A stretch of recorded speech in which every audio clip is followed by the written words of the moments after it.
જય માતાજી। આજે આપણે ઢોકળીનું શાક બનાવશું, ચણાના લોટની ઢોકળીનું। તો એમાં છાશ આપણે ખાટી લેવાની છે। જેટલી વધારે ખાટી હશે ને એટલું શાક સરસ લાગશે। તો થોડું મીઠું નાખી દઈએ એમાં, અને મસળીને થોડોક અજમો પણ નાખી દઈએ। અજમાથી ભારે ન પડે, ચણાનો લોટ છે ને એટલે। મરચું નાખી દઈશું થોડું, અને મિક્સ કરી અને ગેસ ઉપર ઉકળવા મૂકી દેવાનું, અને એને ખૂબ ઉકાળવાનું છે। આનું બરાબર ઉકળશે નહીં છાશ તો એ લોટ કાચો રહી જશે, એટલે પાણી પહેલાં છાશ ખૂબ ઉકાળવાની છે। જો આવી રીતે, અને એમાં સમાય એટલો ચણાનો લોટ નાખીશું, અને સતત હલાવતા રહેવાનું, એટલે છાશ ફાટે પણ નહીં અને લોટના ગાંઠા પણ ના પડે। થોડો નાખીશું હજી, બધું મિક્સ કરી લઈએ। જો આવી રીતે નીચે થોડીક વાર પછી તમે જોશો ને તો ચોંટી જશે, કેમ કે ચણાનો લોટ છે અને એને આપણે બફાવા દેવાનો છે। તો જે નીચે ચોંટશે ને એને આપણે પાણી નાખી ઉકાળી અને રસામાં લઈ લઈશું। જો આવી રીતે સરસ મિક્સ કરી લેવાનો બધો, અને ઢાંકી દઈએ થોડી વાર માટે। ત્યાં સુધીને આપણે થાળીમાં તેલ લગાવી દઈએ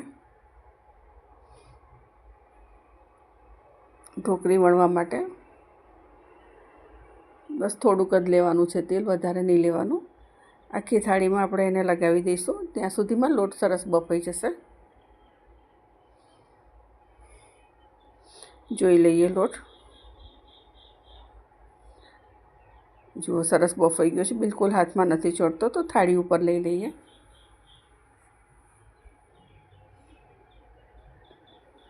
તમને હાથથી ફાવે તો હાથથી થેપી લેવાની, અને વણીને ફાવે તો વણીને। આપણે બંને રીતે કરીશું। અને હાથમાં તેલ અને પાણી બંને મિક્સ કરીને લગાવવાનું, એટલે લોટ ગરમ પણ ના લાગે વધારે। ગરમ તો લાગશે પણ વધારે ગરમ ના લાગે। અને એવું લાગે કે હાથમાં લોટ ચોંટે છે તો બીજી વાર તેલ પાણીવાળા કરી લેવાના। જો આવી રીતે,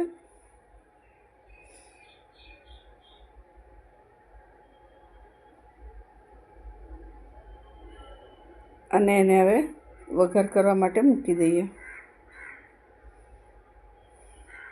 અને એના પીસ પણ એકદમ નાના નાના જ કરવાના, બહુ મોટા નથી કરવાના।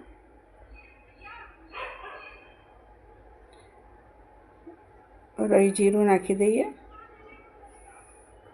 અને ડુંગળી મેં પીસી તે પણ લઈ લઈએ આપણે। એને સરસ સાંતળવાની છે, અને થોડીક સતળાઈ જાય એટલે આપણે લસણવાળું મરચું અંદર નાખવાનું, અને વાદ્યા પાવડર નાખવાનો।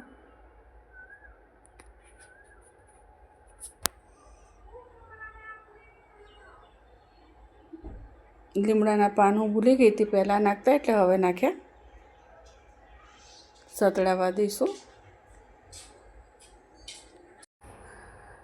લસણવાળું મરચું હવે નાખી દઈએ, અને એને ખૂબ સાંતળીશું જ્યાં સુધી એમાંથી તેલ છૂટું ન પડે। અને સાથે બીજા મસાલા પણ નાખી દઈએ। થોડું વધારે તીખું કરવાનું આ શાક, એટલે સરસ લાગે। જો અંદર લસણવાળું મરચું, હળદર અને ધાણા જીરું નાખી દીધું। મીઠું આપણે ઢોકળી કરીને એમાં નાખ્યું હતું, એટલે અત્યારે થોડું ઓછું જ નાખવાનું, પછી જરૂર પડે તો બીજું નાખવાનું। જો મસાલો ધીમે ધીમે સંતળાતો જાય છે।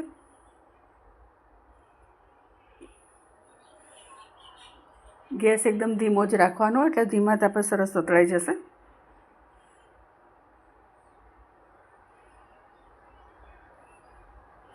જો તેલ બધું છૂટું પડવા લાગ્યું છે। થોડી ખાંડ નાખી દઈએ, અને આપણે જે તાસડામાં ઢોકળી બનાવી હતી એમાં જે પાણી હતું એ ઉકાળીને લઈ લીધું। અને બીજું પાણી આપણે જે ડુંગળી પીસી હતી ને એ જગમાં નાખીને લઈ લઈએ, એટલે બધી ડુંગળી અંદર હોય તે પણ આવી જાય। બધું નાખી દઈએ। હજી પાણી નાખવું પડશે થોડું, તો થોડી વાર પછી આપણે નાખીએ। મીઠું નાખી દઈએ।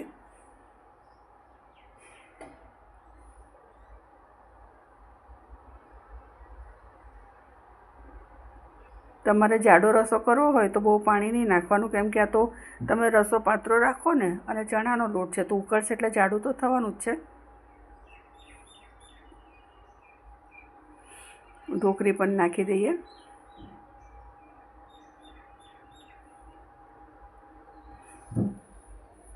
બધી જ ઢોકળી નાખી દઈએ અંદર અને એને ધીમા તાપે આપણે ઉકાળશું થોડીક વાર માટે. જુઓ સરસ ઉકળી ગયું છે. રસો આપણે કેટલું બધું પાણી નાખી દીધું તો પણ જાડો થઈ ગયો. સરસ થઈ ગયું છે આપણું શાક.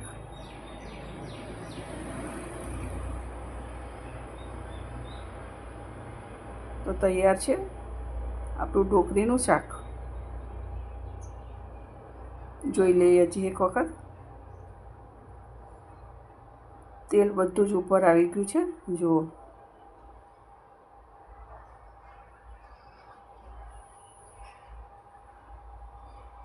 અને ઢોકળી પણ સરસ ચડી ગઈ છે.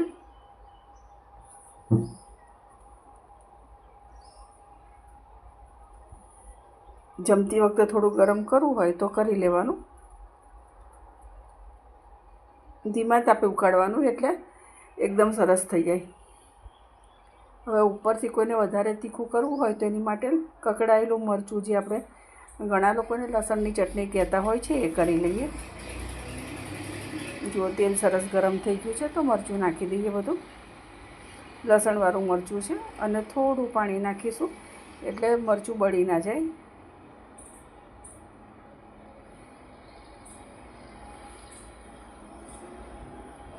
ગેસ બંધ કરીને મરચું નાખવાનું એટલે બળી ના જાય.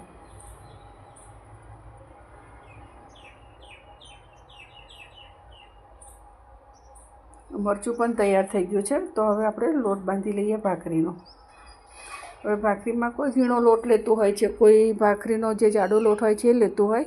હું બંને લોટ મિક્સ કરું છું, રોટલીનો અને થોડો જાડો જે હોય છે ભાખરીનો, એ બંને. અને આમાં પણ થોડોક આપણે અજમો નાખી દઈએ. મીઠું નાખી અને તેલ નાખી દઈશું. તેલ વધારે નાખવાનું તો સરસ તમારે એકદમ પોચી ભાખરી થશે. દેખાવમાં કડક હોય પણ જમવામાં એકદમ પોચી હોય ને એવી ભાખરી થશે. જો આવી રીતે એકદમ મુઠ્ઠી વળે ને એવું તેલ. અને થોડું ગરમ પાણી નાખવાનું, હુંફાળું. થોડું થોડું નાખતા જવાનું અને લોટ બાંધી દેવાનો. બસ આવી રીતનો જો આટલો કઠણ હોવો જોઈએ. લોટ ઢીલો થઈ જશે ને તો ભાખરી સારી નહીં થાય. તો આને ઢાંકીને થોડીક વાર માટે રહેવા દઈએ. ત્યાં સુધી આપણે ડુંગળીનો રાયતો કરી લઈએ.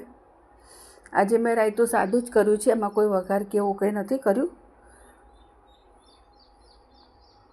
2 ડુંગળી લીધી છે નાની નાની, તેને સરસ કટ કરી લઈએ અને દહીં તૈયાર કરી લઈએ. દહીંમાં ખાંડ નાખી દેવાની. મોરું દહીં હોય તો બહુ જરૂર ના પડે ખાંડ નાખવાની, પણ થોડીક નાખવાની. એમાં થોડું મીઠું નાખ્યું અને એમાં આપણે મરી પાવડર નાખી દેવાનો.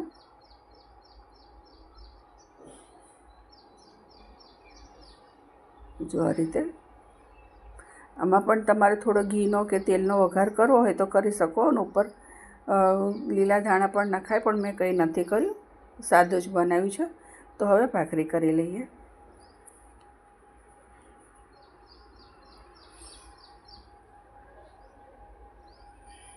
લોટ થોડો કઠણ છે અને પાટલી ખસી જાય છે એટલે નીચે આપણે કંઈક રાખવું પડશે કપડું.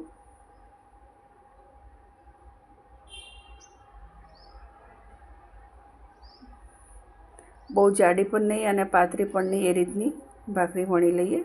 અને તવી પણ તપી ગઈ છે તાવડી, એટલે એમાં નાખી દઈએ. એક સાઈડ થઈ જાય પછી બીજી બાજુ આપણે ફેરવશું. સરસ જુઓ, સરસ થઈ ગઈ છે.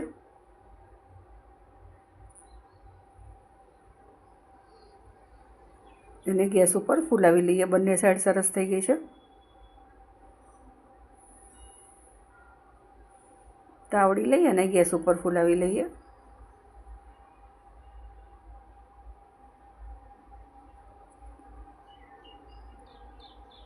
જો આવી રીતે આપણે બીજી ભાખરી પણ કરી લઈએ. બીજી થોડી કડક કરીશું આનાથી.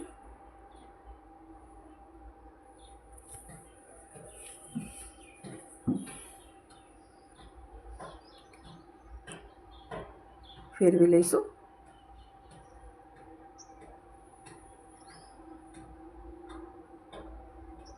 આને પણ આપણે ફૂલાવી લઈએ.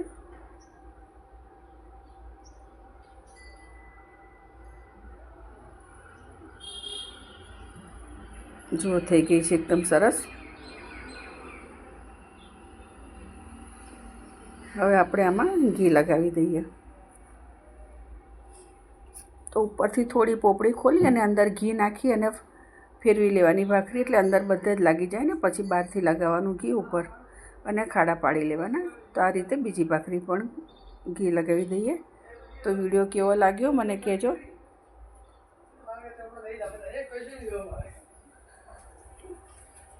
તો આપણો વિડીયો તૈયાર છે. મળીએ બીજા વિડીયોમાં. જય માતાજી.